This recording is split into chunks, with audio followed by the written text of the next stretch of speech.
አሰላሙ አሌይኩም ወራህመቱላሂ ወበረካቱ።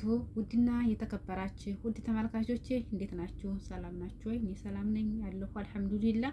እናንተ እንዴት ናችሁ? ስራ ጤና ፊያ እንዴት ነው? ተኔ ጋለሁ አልሐምዱሊላህ ሰላም ነኝ። እንግዲህ ዛሬ በአብርሽና በሩታ ካች ብያለሁ ማለት ነው። እንግዲህ ያው መፈትፈት አይቀርም። እንግዲህ የሰው ህይወቱም ቢሆን ሚዲያ ላይ እስከመጡ ድረስ እንግዲህ መፈትፈታችን የማይቀር ጉዳይ ነው ማለት ነው። ሲቀጥል ምን ለማለት ይመስላችኋል? እንግዲህ አስተያየት ለመስጠት ነው። ያው መቼም እንግዲህ አንድ ሰው ሲመጣ ወደ ሚዲያ የሚያመጡት እንግዲህ ጥፋታቸውን ለመነገር ወይም ደግሞ ያላቸውን ነገር እንዲያስተካክሉ ለመነገር ይመስለኛል ማለት ነው። እና አብርሽም ላይ የመጀመሪያ ስህተት ቢኖርም ሩታም ላይ ስህተት አለ ማለት ነው። ስህተት አለ ከመጀመሪያም እስከ መጨረሻ ድረስ ሁለታቸውም ላይ ስህተት አለ። ሁለታቸውም ላይ እልክ አለ። ሁለታቸውም ላይ ደግሞ ያለ መግባባት ነገሮች አሉ ማለት ነው። እሷም ደረቅ እንጨት ናት፣ እሱም ደረቅ እንጨት ነው ማለት ነው። ማንኛቸው እንደሚለመጡ አልታወቀም። እና በተለይ በዙ ሰሞን በምናያቸው ነገሮች በትዳር ላይ ነው። ትዳር እንደቀላል ነገር አይተውት ሁሉም ነገር እኔ ብን እንደምል ብቻ አላውቅም። በዛም ስናይ በትዳር በኩል ነው፣ በዚህም ስናይ በትዳር ነው። እኔ በትዳራቸው ፕራንክ እየሰሩ ይሁን ወይም ደግሞ አልታይላቸው ብሎ ይሁን አላውቅም። እንግዲህ በትዳራቸው ላይ ይሄንን ሊሰሩ የቻሉት ማለት ነው። ትዳር ደግሞ ህይወት ነው። ህይወት ማለት ደግሞ እንግዲህ ታውቁታላችሁ እናንተ ማለት ነው። የሰው ልጅ ሲኖር ግዴታ ትዳር መያዝ ያስፈልጋል። ራስን ወይም ደግሞ ዘርም መተካት ያለ ነው ማለት ነው። እና እዚህ ላይ አሁን ትናንትና በተሳሳተ ጎዳና መታለች ሩታ። አንደኛ ነፍሰ ጡር ናት፣ ሁለተኛ ደግሞ ባለትዳር ናት። ወንድ ልጅ ምን አስር ቢጃጃ ከሴቶች ጋር ቢታይ ሴት ልጅ ደግሞ በእንደዚህ በወጣ ጎዳና መውጣት የለባትም ማለት ነው። አገኘችው ጋራ መጠቃቀፍ፣ አገኘችው ጋር እንትን ማለት አስፈላጊ አይደለም ነው የምለው። እንደኔ እዚህ መካከል ላይ የእሱ ቤተሰቦች መተዋለ። ቤተሰብ ያላከበረ ማን ይከበራል? ቤተሰብን ታላከብር ማንን እናከብራለን? እንግዲህ አባት ተቡታጅራ ድረስ መጥቷል። እህትም ደግሞ ከዙም ደግሞ መካከል ጣልቂያ ገብታ እንትን ብላለች። ግን ያስገባሻቸው ሰዎች በአንቺ በኩል ያሉ ሰዎች እኔ እንጃ ምን እንደሚሉ። አንቺ እንድትታረቂ እኮ አይፈልጉም። ትዳርሽን እንድትይዥ እኮ አልፈለጉም። አንድ ሰው ይጣላል። አንድ ባለትዳር ቢጣላ ወይም ይዞ ይሄዳል። ይዞ ሄዶ ነገራቶቹን አይቶ ነገሩ የማይሳካ ታልሆነ ባጭሩ መቁረጥ የሚሆን ደግሞ ተሆነ በቤቷ ላይ ሆነ ያለውን ነገር መፍታት አለባት። ተቤቷ ወጣ አይደለም፣ ሰው ቤት ተቀምጣ አይደለም፣ ቤተሰቦቿ ጋር ወይም እናትና አባቷ ጋር አይደለችም ያለችው ይችልሽ። እነዚህ ሰዎች እንግዲህ አቅራቢያ እንግዲህ መቼም ታጎት ያጎት ያክስት እንግዲህ ከዚህ በላይ ነው እንግዲህ ከዚህ በታች ነው ያሉ አቅራቢያ የሚባሉ እነዚህና ከዚህ በላይ ተሆነ አግባብ አይደለም እንደኔ ማለት ነው።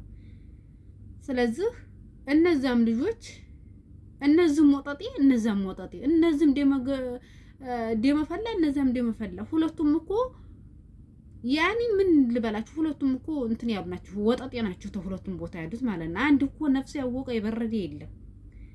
አንድ ሰው ነፍስ ያወቀ የነዚህን የልጆች ትዳርስ እሷንም ተቆጥተን እሱንም ተቆጥተን ይቀጥሉ ያለ ሰው የለም ማለት ነው። ስለዚህ መሀከላቸው ላይ ነፍስ ያወቀ ሰው ሲገባ የእሱ አባት እንደመጣው ተሱሳም ደግሞ ነፍስ ያወቀ ሰው ቢኖር ኑሮ ነገሮች ተካከል ነበር። አሁን ግን ወጣጤ የእሷን ማስከተል አመጣች። እሱን ተዝምቧ ኩርዮ እያለ ነው ያለው። ምን እንደምንል ብቻ አናቅም። አንድ ልጅ ትዳር አንድ ሴት ልጅ በትዳር ላይ ሆና ሁለተኛ ነፍሰ ጡር ሆና በአላህ እጅ ተይዛ ይሄን ነገር መስራት አስፈላጊ አይደለም ማለት ነው።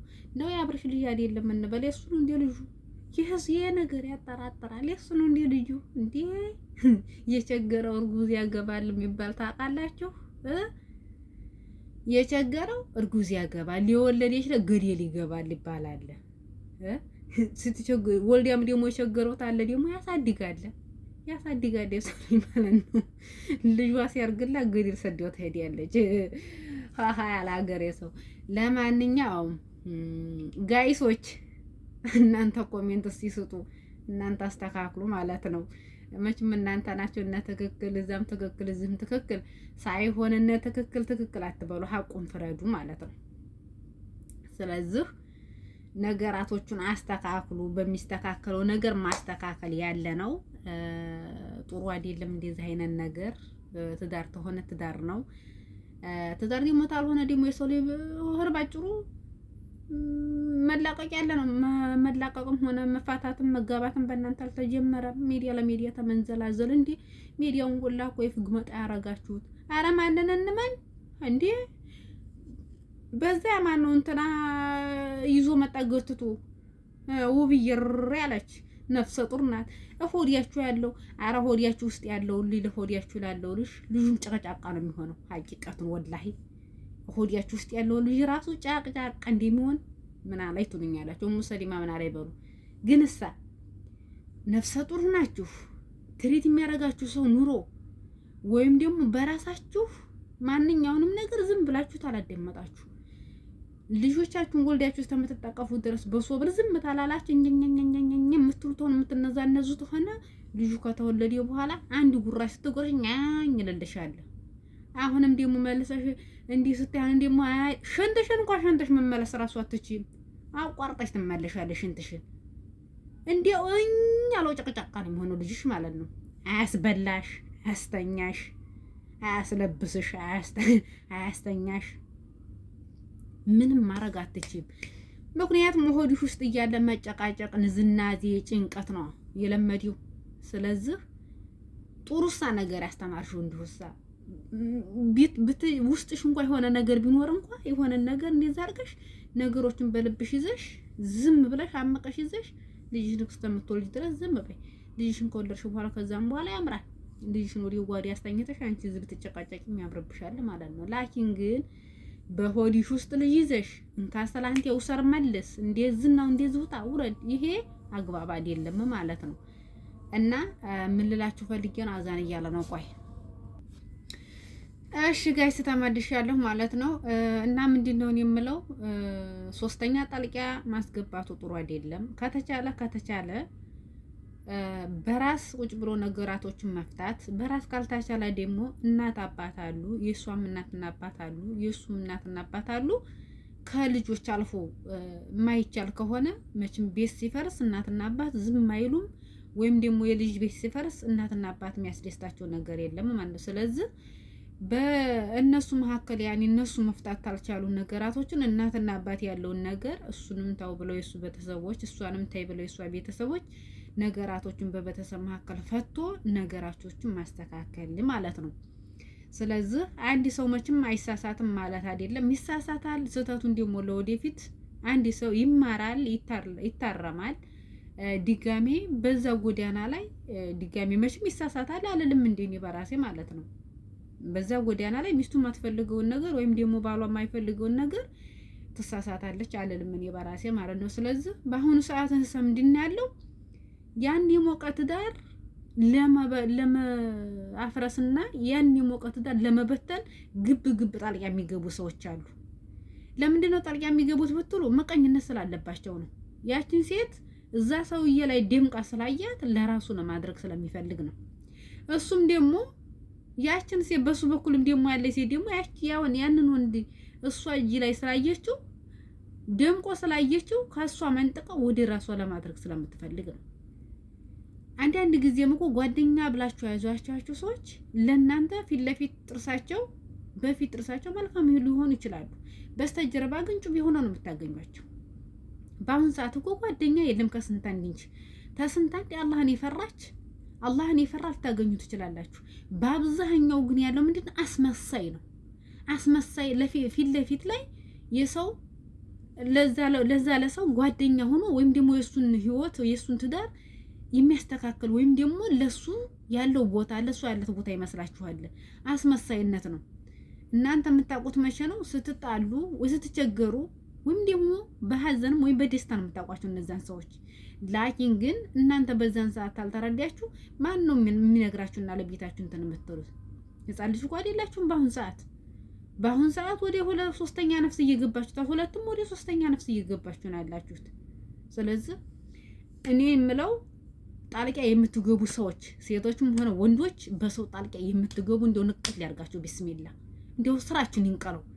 ምክንያቱም የራሳችሁ ህይወት የራሳችሁ የሆነ ነገር ወደፊት ተቀምጦላችሁ እያለ ሰው ህይወት ላይ መታችሁ ጣልቃ ገብታችሁ ትንሿን ጠብ ወደ ትልቅ የምታጋንኑና እያፋራችሁ ነገራቶች የምታጋግኑ አላችሁ ማለት ነው። ስለዚህ የሰው ትዳር አትፍርሱ፣ የሰው ልጅም አታስለቅሱ። ታው ሴቶች ታው። አብርሽም ይሄ ሁላ ነገር የመጣበት በምንድን ነው? በሴት ነው። ሴት ተከተላ መታ ነው። ነፂ የምትባል ሴት ልባላት ያው እንግዲህ ዱሮ አሳልፋ ዝም ብላ ብዙ ነገሮች እየተሄዱ እያሉ ተመጀመሪያው እንትን ማሳጠር ሲገባት እዚህ ቦታ እስከሚደረስ ድረስ ዝም ብላ በሰርግ በኒካ ሁሉ ነገር ታለቀ በኋላ ከቻለች። ለምን እስከ ዛሬ የተከርመሽ ነበረ? ቀደም ብለሽ መምጣት ያለብሽ መጀመሪያ ነበር ነገሮች ይባላሹ። እሺ የውብዬሳ ናሂሳ ምን እየሰራ ነው? ናሂም ደግሞ ጎትቶ ይዞ መጣ። ነፍሰ ጡር ሆና እያያት እንዲኩና ገደል መስላ እያያት እያስፈራረች ዛሬ በሰላም ተገለገለች አልተገለገለች የጭንቅ ላይ በተነበረበት ሰዓት ጎትቶ ይዞ መጣ ማለት ነው። ይሄ አግባብ አይደለም። ራሳችሁን አስተካክሉ።